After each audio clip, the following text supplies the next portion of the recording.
Hello, my name is Evan Hughes, and this is my Lab 9 report over diffraction, which I originally missed the lab but made it up last week, so I'm doing this one completely alone. My TA is Sid Vats. I am in section 3 from Tuesday, 5:30 to 8:20. So the overview, part A required us to look at different diffractive apertures in the Fresnel diffraction area and the Fraunhofer diffraction area.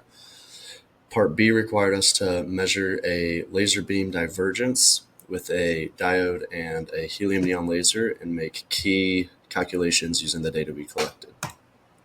So for part A, we started off with a single slit and we analyzed the Fresnel diffraction where the image was sharp and we could see a good image of the slit. And then as we moved the camera and lens away, we eventually got to a Fraunhofer diffractive pattern over here. And we did this for a double slit as well.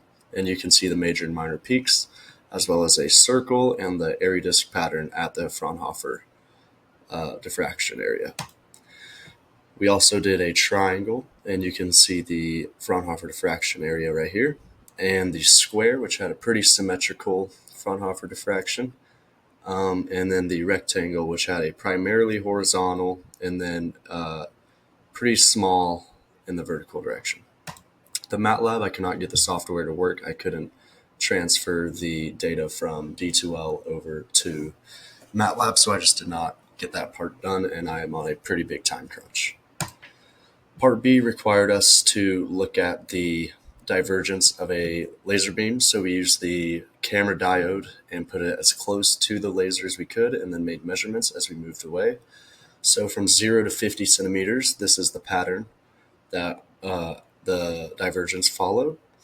And then this is in the X direction, this is in the Y direction. And then we looked, most of the change is very close to the laser, so I also made another graph of the highly polynomial changes in the divergence versus the distance. From about 1 centimeter to 2 centimeters, we got pretty steep curves for the X and Y.